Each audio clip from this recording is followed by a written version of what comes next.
जब इस दुनिया में इंसानों का नामो निशान तक नहीं था, हर तरफ खामोशी ही खामोशी थी।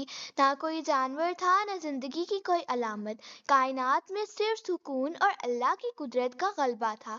एक दिन अल्लाह रब्बुल आलमीन ने अपने तमाम फरिश्तों को हुक्म दिया कि वो अर्श अजीम के करीब जमा हो जाएं। अल्लाह का हुक्म मिलते ही बेशुमार फरिश्ते नूर की मानंद चमकते हुए उस मकाम पर हाजिर हो गए। तब अल्लाह ताला ने फरमाया कि मैं ज़मीन पर अपना एक नुमाइंदा भेजना चाहता हूँ। ये सुनकर फरिश्ते हैरान हो गए। इनकी पेशानियों पर सवाल थे और दिलों में ताज्जुब। फरिश्तों ने अदब से अर्ज किया, ए हमारे परवरदिगार, क्या आप ऐसी मखलूक को ज़मीन पर भेजना चाहते हैं जो वहाँ फसाद करेगी और खून खराबा मचाएगी? लिहाजा हम तो हर वक्त आपकी तस्बीह और इबादत में मशगूल रहते हैं, फिर नए खलीफे की क्या ज़रूरत है? अल्लाह रब्बुल आलमीन ने फरमाया, मैं वो जानता हूँ जो तुम नहीं जानते। कौन मेरी इबादत करेगा और कौन नाफरमानी, इसका इल्म सिर्फ मेरे पास है। मैंने तुमसे मशवरा नहीं मांगा बल्कि सिर्फ अपना फैसला बताया है। ये सुनकर फरिश्तों के दिल कांप उठे। उन्होंने फौरन अपनी गलती महसूस की, तौबा की और सजदे में गिरकर अल्लाह से माफ़ी मांग ली।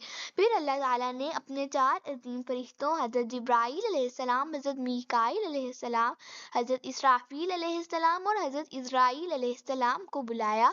सब अल्लाह के हुक्म से हाजिर हुए। अल्लाह ताला ने सबसे पहले हज़रत जिब्राईल अलैहिस्सलाम को हुक्म दिया कि ज़मीन पर जाकर मिट्टी की एक मुट्ठी लेकर आओ जिससे मेरा खलीफा पैदा होगा। जब हज़रत जिब्राईल अलैहिस्सलाम ज़मीन पर तशरीफ़ लाए और जैसे ही मिट्टी उठाने लगे, वो मिट्टी रोने लगी और फरियाद करने लगी कि मुझे कहाँ ले जा रहे हो? हज़रत जिब्राईल अलैहिस्सलाम ने फरमाया कि मैं तुम्हें अल्लाह के पास ले जा रहा हूँ ताकि तुम से एक ऐसी मखलूक पैदा की जाए जो ज़मीन पर उसकी नुमाइंदा होगी। यह सुनकर मिट्टी और ज़्यादा रोने लगी और बोली कि मुझसे पैदा होने वाले इंसान नाफरमानी करेंगे और जब अल्लाह का अजाब आएगा तो मुझे भी उनके साथ वो सब सहना पड़ेगा। मैं अल्लाह के अजाब की ताकत नहीं रखती। हज़रत जिब्राईल अलैहिस्सलाम उस दर्द भरी फरियाद को सुनकर खाली हाथ वापस लौट आए और सारा माजरा अल्लाह के हुजूर बयान कर दिया। फिर अल्लाह ताला ने हज़रत मीकाईल अलैहिस्सलाम को भेजा, मगर मिट्टी ने इनसे भी वही फरियाद की और वो भी खाली हाथ वापस लौट आए।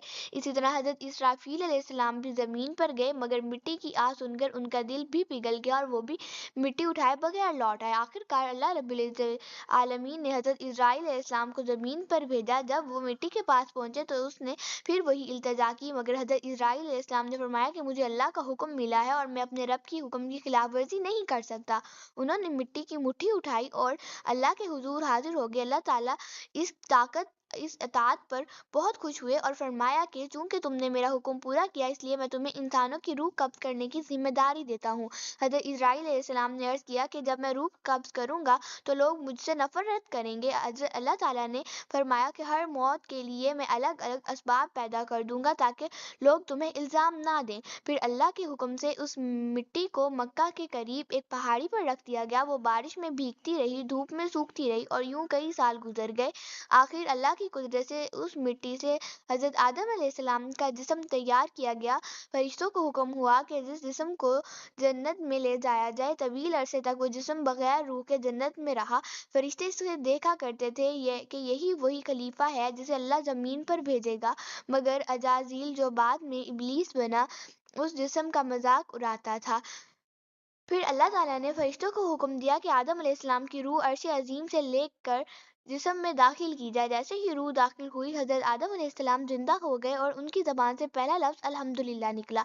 अल्लाह ताला इस शुक्र पर खुश हुए। फिर फरिश्तों को हुक्म दिया कि आदम अलैहिस्सलाम को सजदा करो। सब फरिश्ते सजदे में गिर गए सिवाय अजाजील के, जिसने तकब्बुर किया और सजदा ना किया। उसे नाफरमानी पर वो शैतान करार पाया और जन्नत से निकाल दिया गया। उसके बाद हज़रत आदम अलैहिस्सलाम को जन्नत में मुकम्मल आज़ादी दी गई, मगर उनके दिल में एक कमी थी। अल्लाह ताला ने हज़रत जिब्राईल अलैहिस्सलाम के ज़रिए उस कमी को दूर कर दिया और बीबी हव्वा अलैहिस्सलाम को पैदा फरमाया। यूं पहला निकाह मुकम्मल हुआ और अल्लाह ताला ने हज़रत आदम अलैहिस्सलाम को बीबी हव्वा को जन्नत में रहने की इजाज़त दी, मगर एक दरख्त से दूर रहने का हुक्म दिया। शैतान ने मकारी से उन्हें बहकाया। बीबी हव्वा के ज़रिए हज़रत आदम अलैहिस्सलाम तक पहुंचा और यूं इंसान से पहली लग़्ज़िश हुई और गलती के एहसास के बाद दोनों ने तौबा की, मगर अल्लाह के हुक्म से इन्हें ज़मीन पर भेज दिया गया। यूं कायनात का पहला मर्द और पहली औरत ज़मीन की तरफ रवाना हुए और इंसानियत का सफ़र आजमाइश के साथ शुरू हुआ।